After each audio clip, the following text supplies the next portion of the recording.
வணக்கம் அனைவருக்கும்.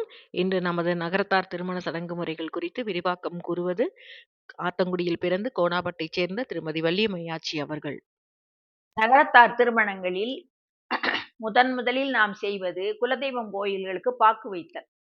பெண் வீட்டாரும் மணமகன் வீட்டாரும் அவர்களுடைய பங்காளிகளில் இருவரோ உடன் சொந்தக்காரர்களோ சென்று வெற்றிலை பாக்கு வைத்து பத்திரிகை கொடுத்து குலதெய்வம் கோயில்களில் கல்யாணத்தை பதிவு செய்வார்கள். சுவாமிக்கு வெற்றிலை பாக்கு வைத்து மாலை வைத்து வேண்டிக் கொண்டு வருவார்கள். கல்யாணத்திற்கு முதல் நாள் இரவு கோவிலிலிருந்து மாலை வரும். அதில் சங்கு ஊதி சிவப்பு கொட்டானிலோ சிவப்பு வாளிலோ மாலையை வாங்கி சாமி வீட்டில் வைப்பார்கள். மறுநாள் திருமணத்தின் பொழுது மணமகன் மணமகளுக்கு முதலில் போடுவது இந்த கோயில் மாலைதான்.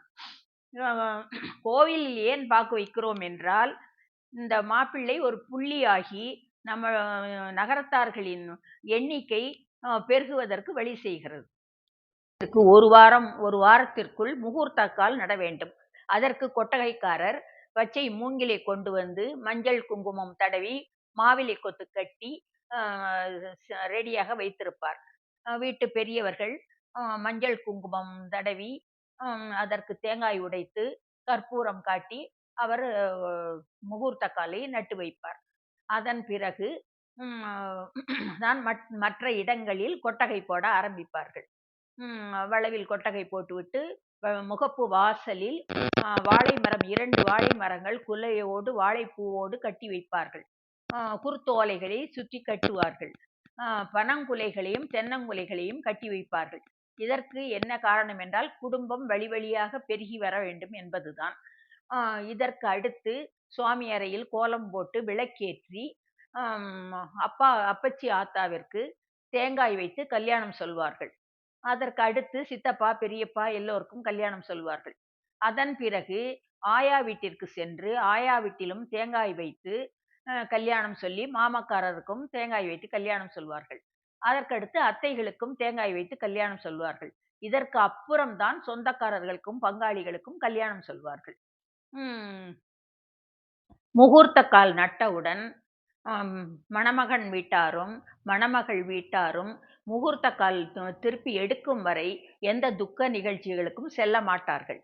மணமகன் வீட்டார் திருமணத்திற்காக கோட்டை நெல் கட்ட வேண்டும். அவர்கள் 2 படி பெரியபடி நெல்லை எடுத்து ஒரு பையில் போட்டு கட்டி அதை வைக்கோல் பிரிகளை கொண்டு சுற்றி கட்டி வைத்திருப்பார்கள். நவதானியங்களை கல்யாணத்திற்கு 2 நாட்கள் முன்பே ஊற வைத்து மறுநாள் தண்ணீரை வெடித்து திரும்ப ஊற வைத்து கல்யாணத்திற்கு முதல் நாள் அதை ஒரு துணியில் கட்டி அதையும் ஒரு பாத்திரத்தில் வைத்திருப்பார்கள். திருமணத்திற்கு வரும்போது பெண் வீட்டிற்கு அது இரண்டையும் கொண்டு வருவார்கள். திருமாங்கல்யம் கட்டி முடிந்தவுடன் மணப்பெண்ணும் மணமகனும் சாமி அறைக்கு செல்லும் பொழுது இந்த கோட்டை நெல்லை தாண்டித்தான் செல்ல வேண்டும். அது எதற்காக என்றால், இருவரும் என்ன பிரச்சனைகள் வந்தாலும் மலை போல் கஷ்டங்கள் வந்தாலும் 2 பேரும் அதை சமாளித்து வாழ்க்கை நடத்துவதற்காக இது ஏற்படுத்தப்பட்டது.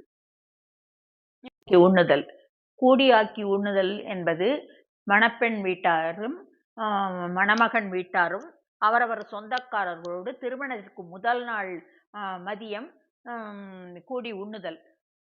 அதை இந்த காலத்தில் கெட் டுகெதர் என்று கொண்டாடுகிறார்கள். எல்லோரும் மகிழ்வாக இருக்கிறார்கள். அதன் பிறகு மனைக்கு மண் எடுத்தல்.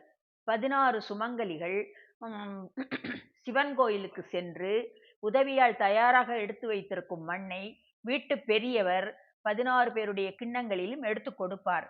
அவர்கள் அதை சங்கு ஊதி வீட்டிற்கு எடுத்து வருவார்கள்.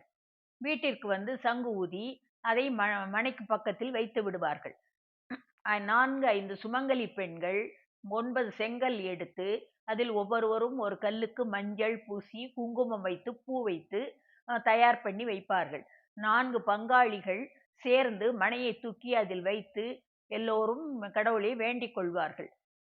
4 பேரும் சேர்ந்து அரசாணிக்கால் கட்டி வைப்பார்கள்.